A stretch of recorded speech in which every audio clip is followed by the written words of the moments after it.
You cannot dream yourself into a character. You must hammer and forge yourself one. Hi, I'm Craig Lounsbrough. I want to welcome you to Life Talk. It's great to be with you today. Who am I? The question seems a bit overused these days. In our culture, I tend to think it's less about thoughtfully unearthing who we are, and rather I think it's more about creating something that's culturally acceptable and that adheres to whatever trend is currently trending in the culture. It's the creation of a self suitable to the world rather than discovering who we are as both in and above the world.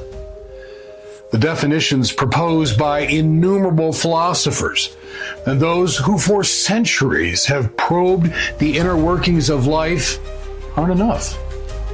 Holding ourselves up against everyone else in order to grasp some sense of who we are by comparing ourselves to everyone else has repeatedly come up short.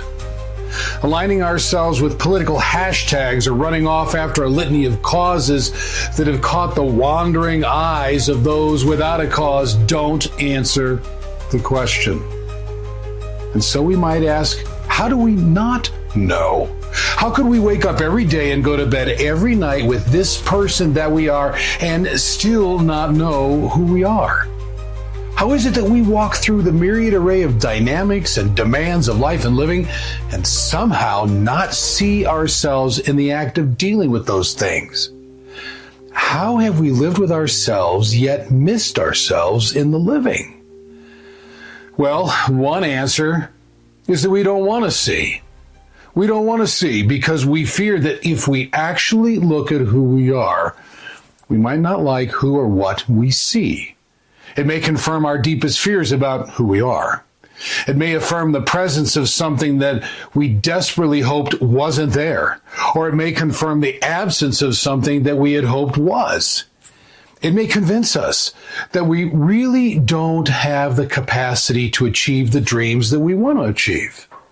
It may corroborate all of the negative things that people have said about us when we've spent our lives fighting against believing that that's who we are. We may choose ignorance as opposed to knowing so that we can continue wearing the weathered facade that we've found comforting in whatever way it might comfort us. Or, second, maybe we've spent our energies not coming to understand who we are, but vesting those precious energies in becoming whoever it is that everybody says that we should become. There are demanding social pressures to adhere to, heavy-handed societal expectations that press us for compliance. There are those who are committed to whatever politically correct agenda they're committed to, who are easily aroused and readily inflamed to rage should we refuse alignment with their agendas. There are the voguish trends that demand adherence lest we be labeled as outdated or just plain ignorant. There are the expectations of parents that rest heavy upon us, and the voices of well-meaning mentors that too often called us to some vision of who they thought we were.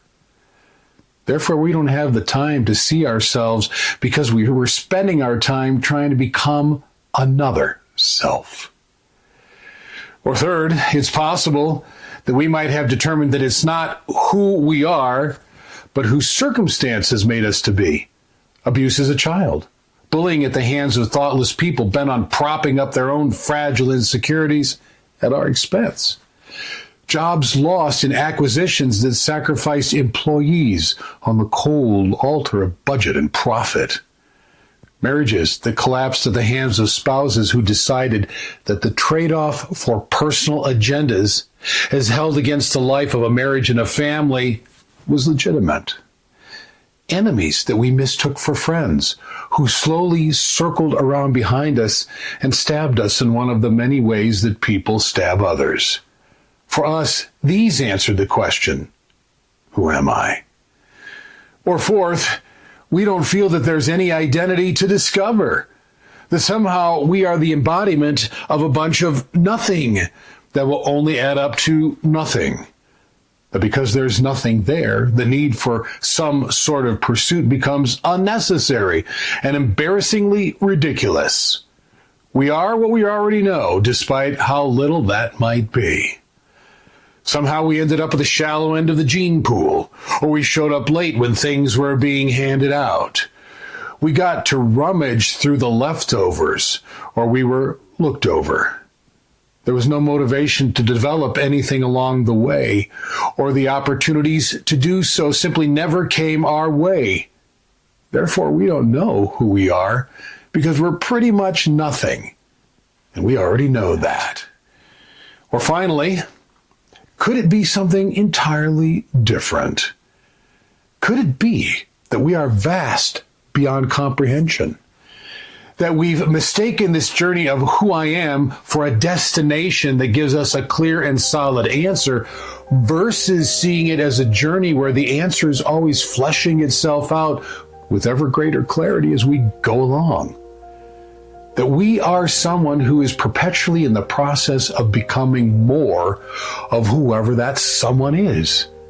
That we are not meant to be something that's stagnant in time and space, but we are something that is always evolving in a manner that we are constantly advancing in time and growing in space.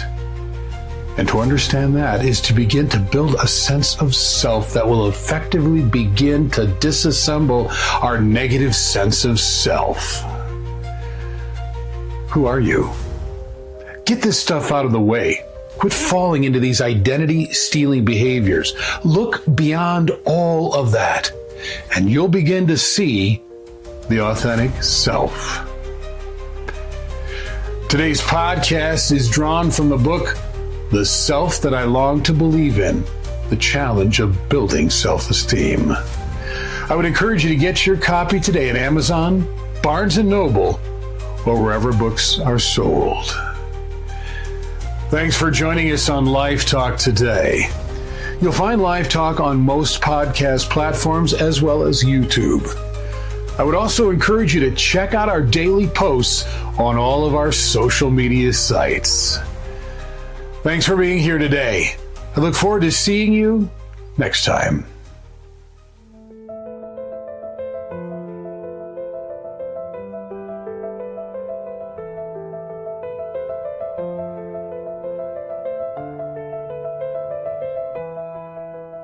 Our self-esteem is not diminished by the power of the people around us. Rather, it is diminished by the power that we grant the people around us.